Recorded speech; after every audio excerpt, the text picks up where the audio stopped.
नमस्कार बच्चों, बीसीए वाले के इस ट्यूटोरियल में आपका स्वागत है, अभिनंदन है। और आज आप जो पढ़ रहे हैं इसमें शर्माने की कोई बात नहीं होनी चाहिए। इसमें बहुत शर्माने लगते हैं, शर्माना नहीं है। ये सबसे इम्पोर्टेंट पार्ट है, ये पुरुषों के लिए है ना। ये पुरुष का जनन अंग हम आज पढ़ेंगे और सबसे पहले जानेंगे मनुष्यों में जनन क्या होता है। पिछले कई क्लास में हम लोग क्या पढ़े, लैंगिक जनन के बारे में पढ़े। कल के क्लास में हमने बताया था कि पौधों में जनन कैसे होता है। पौधों में जनन के लिए जो उत्तरदायित्व है, उसके लिए उत्तरदायित्व कौन है? पुष्प है। पुष्प ना हो तो उसमें क्या होगा? जनन नहीं होगा। तो पौधों में उत्तरदायित्व कौन है जनन के लिए? पुष्प। हम लोग जो फूल तोड़ लेते हैं वो अपना संतति आगे बढ़ा पाएगा? नहीं बढ़ा पाएगा, है ना। चलिए अब हम बात करते हैं मनुष्य प्रजनन तंत्र की। तो पहला बात, मनुष्य प्रजनन तंत्र की अगर बात करते हैं, मनुष्य कैसा प्राणी है?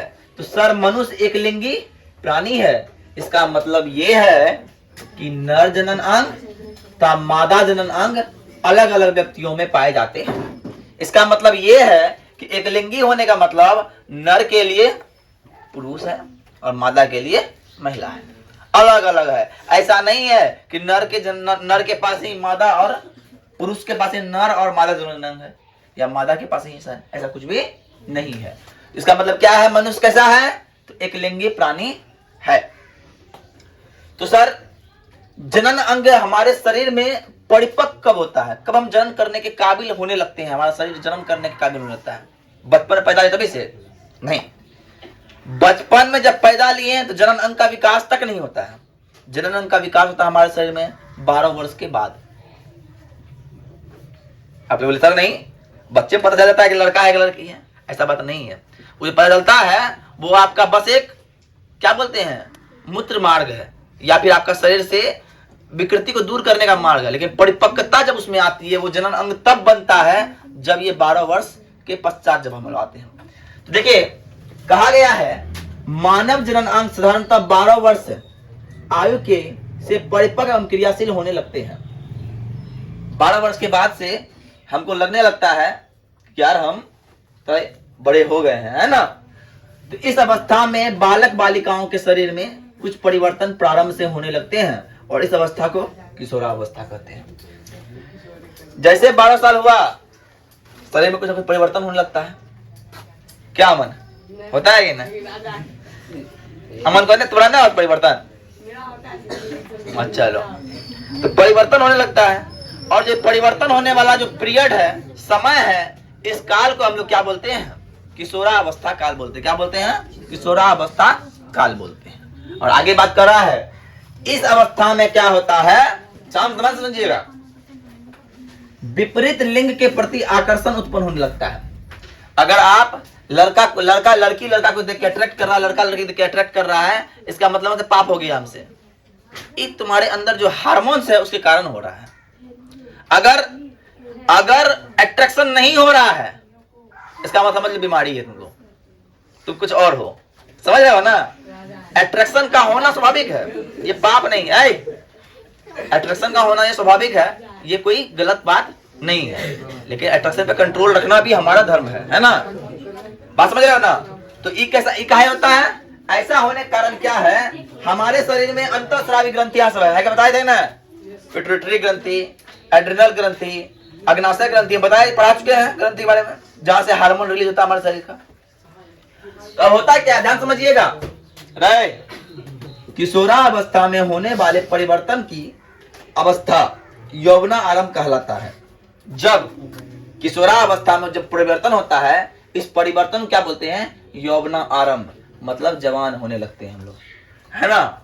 और यौवना आरंभ के समय शरीर में होने वाले परिवर्तन किसके कारण होता है? तो अंतःस्रावी ग्रंथियों में स्रावित हार्मोन के कारण होता है।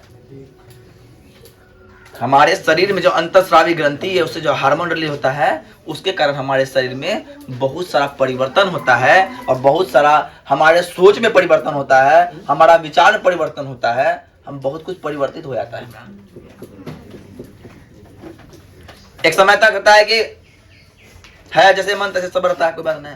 लेकिन एक समय के बाद आदमी अपना ना शरीर के बारे में सोचने लगता, समझने लगता, जो क्षमता आता है, वो जो परिपक्वता आता है, ये किस काल में आता है? तो ये किशोरावस्था काल में आता है। और किशोरावस्था काल में जब हमारे शरीर में परिवर्तन होने लगता है, इस परिवर्तन को यौवना आरंभ करते हैं। क्या बोलते हैं? यहां तक तो बात समझ में आई। हम यौवना आरंभ में आ गए तो पुरुष भी यौवन हुआ और महिला भी, है ना। तो हम पुरुष जनन की बात करेंगे, पुरुष जो है नर जनन को बोलेंगे, उसकी हम बात करेंगे। तो ये फोटो है, देख लीजिए सब। अब कोई मत बोलना कि मेरा फोटो नहीं है, सबका लगभग वैसा ही है ना। ठीक है, आप ध्यान समझिए, हर एक पार्ट का अलग अलग काम है। ये देखिए, ये जो आपको दिख रहा है, ये दोनों, ये इसको विरेचन बोलते हैं। इसको क्या बोलते हैं? विरेचन। इसी में शुक्राणु भरा रहता है। शुक्राणु कहां भरा रहता है? इसी में भरा रहता है। अब शुक्राणु यहां भरा हुआ है, लेकिन शरीर से रिलीज निकल करना है, तो रिलीज कैसे होगा? शरीर से रिलीज क्यों हो रहा है? ये निकल क्यों रहा है? इसके पीछे भी कारण है।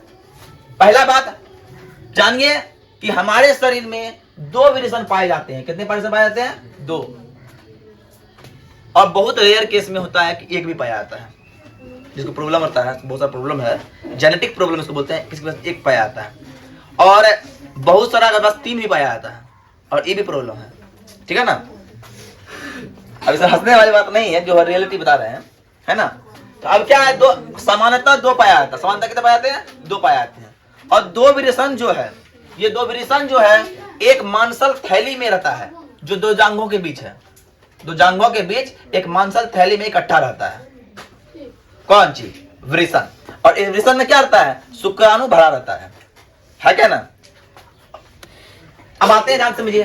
तो विरेचन क्या है? अब देखिए, हमारे शरीर का जो मुख्य भाग है, पहला भाग 2 विरेचन, शुक्र अविवाहिका, अधिविरेचन, शुक्रवाहिनी, शुक्राशय, मूत्र मार्ग और शिशन,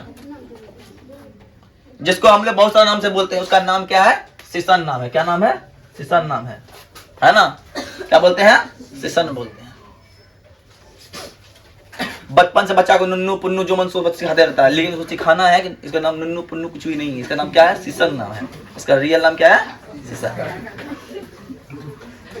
है क्या ना। आइए अब आते हैं, ध्यान समझिए।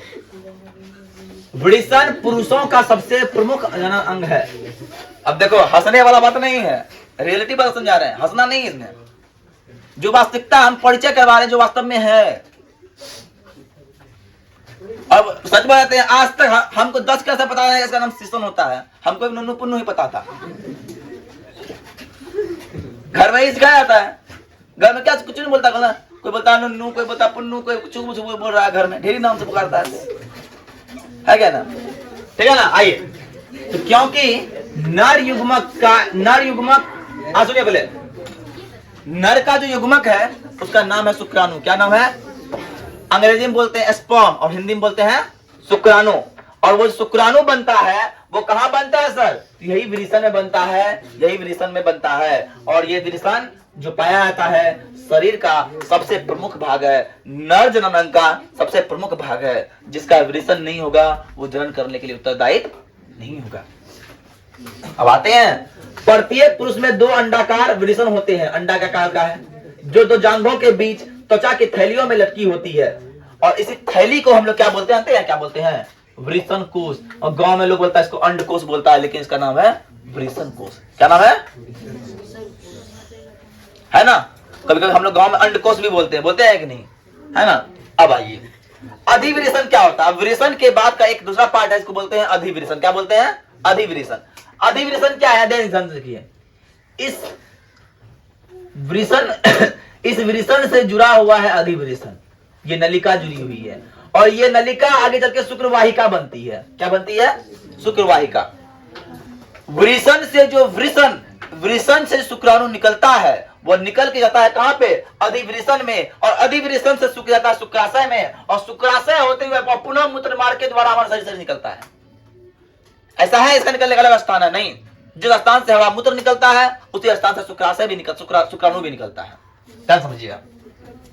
ये एक लंबी नलिका है जो एक अत्यधिक कुंडलित, जो किनारों में चिपकी होती है। ध्यान समझिएगा, वो क्या देखिए चिपका हुआ है, ध्यान समझिए, कुंडलित है। बहुत सारा ऐसा नहीं है कि ऐसा ही है, बहुत कुंडलित है और ये क्या हुआ है, किनारा में चिपका हुआ है ना।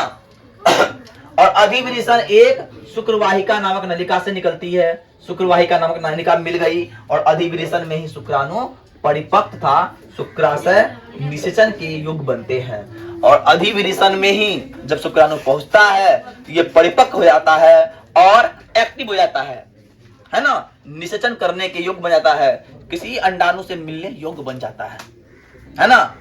और जब तक परिपक्व नहीं होगा, अब आते हैं, ध्यान समझिए, शुक्रवाहिका क्या है, ध्यान समझिए। शुक्राशय होते हुए शुक्रवाहिका में आया और शुक्रवाहिका में ये करीब 25 सेंटीमीटर लंबा नलिका है और ये आगे मूत्राशय तक जाती है। आगे मूत्राशय मिला, ये मार्ग क्या है, मूत्राशय, मूत्र मार्ग है, और मूत्राशय में जाती है और मूत्राशय ध्यान समझिएगा, मूत्राशय से जाती है और शुक्रवाहिका शुक्राशय की नलिका से जुड़कर एक स्खलन मार्ग का निर्माण करता है और उसी मार्ग के होते हुए, उसी मार्ग के द्वारा स्खलित होता है। जब हमारा वीर्य, जब हम सेक्स करते हैं, जब हम क्या बोलते हैं, अपना संबंध बनाते हैं किसी से, तो वो स्खलित होता है, हमारे शरीर से बाहर होता है, इसी मार्ग के द्वारा होता है। आगे और भी पाठ है, इसको हम देखते हैं, पहले से उतारिए, आगे बताते हैं।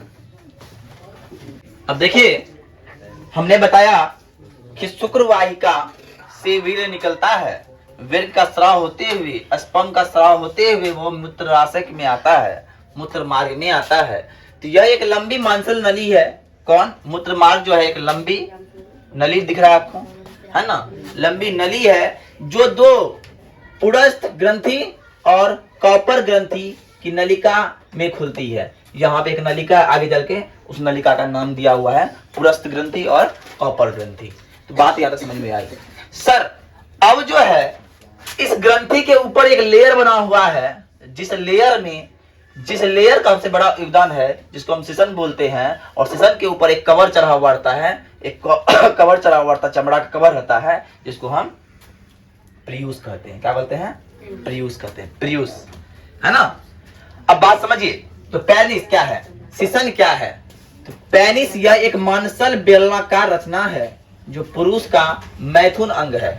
यही वो अंग है जो मैथुन में सहायक होता है, हम समझे। जब ना निषेचन के क्रम के पूर्व में यही ऐसा अंग है जो मैथुन का कार्य करता है। सिसन का शिखर भाग को ग्लांस कहते हैं, जो ऊपरी भाग होता है क्या बोलते हैं, ग्लांस कहते हैं। तो क्या बोलते हैं, ग्लांस कहते हैं, क्या बोलते हैं, ग्लांस। और ग्लांस के ऊपर एक त्वचा का ढीला आवरण चढ़ता है, इसको हम क्या बोलते हैं, प्रियूस कहलाता है। क्या कहलाता है, प्रियूस कहलाता है। और सिसन का कार्य क्या है, तो सिसन का कार्य है निषेचन के लिए शुक्राणु को स्त्री के योनि तक पहुंचाने का काम है। स्त्री के योनि तक पहुंचाने कोई काम करता है तो वो काम कौन कर रहा है, ये सिसन कर रहा है। सिसन क्या कर रहा है, स्त्री के योनि तक शुक्राणु को पहुंचाने का काम करता है। ये काम कौन करता है, तो सिसन करता है, पेनिस करता है सर। और सर पेनिस कर रहा है तो शुक्राणु क्या है, जिस शुक्राणु को पहुंचा रहा है उस शुक्राणु क्या है। तो पहला बात, शुक्राणु क्या है, पुरुष का युग्मक जो है, नर युग्मक अगर कहते हैं तो नर युग्मक कौन है, ये शुक्राणु है। ये कैसा होता है, ये बहुत सूक्ष्म होता है, सक्रिय होता है, एक गुण कोशिका है जिसका विकास वृषण के शुक्र जनन में होता है और इसी को हम लोग नर युग्मक भी कहते हैं। तो अगर पूछे 5 नंबर में कि पुरुष जनन अंग का सचित्र वर्णन करें तो इतना चित्र बनाकर इतना पूरा लिख दीजिएगा तो 5 नंबर मिल जाएगा। चित्र बनाकर ये पूरा लिख दीजिएगा तो आपको मिल जाएगा। कोई नया चीज तो है नहीं, शरीर का अंग, इसके बाद हम सब जानवे करते हैं, बस बता दिए इसका काम क्या है, इसका काम क्या है, इसका नाम क्या है, कौन अंग क्या काम करता है कि नहीं रे। सिसन काम क्या है, इसका मुख्य काम क्या है, इसका मुख्य काम है निषेचन के फलस्वरूप, निषेचन के दौरान स्त्री के योनि तक स्पर्म या शुक्राणु को पहुंचाने का काम जो करता है वो काम सिसन करता है, वो काम सिसन करता है। इसका मुख्य काम यही है ना, इसका प्रमुख काम यही है। अब कोई लड़का बोले ऐसा इसका प्रमुख काम तो है पेशाब करना, भी पेशाब करना काम नहीं है, कहीं करना कर देगा, कहीं कर सकता है। इसने बताना यूरिन को रिलीज करने के लिए कैसे कोई अंक का छेद कर दिया कहीं पे कहीं से रिलीज निकाल सकता है, लेकिन इसका मुख्य काम यही काम था, इसलिए सब बनाया। ठीक है, तो आज हम पुरुष जनन अंग को पढ़ लिए, आगे हम जो अगले क्लास में हम लोग पढ़ेंगे स्त्री जनन अंग के बारे में पढ़ेंगे। तो आज के लिए इतना ही। जय भारत, धन्यवाद।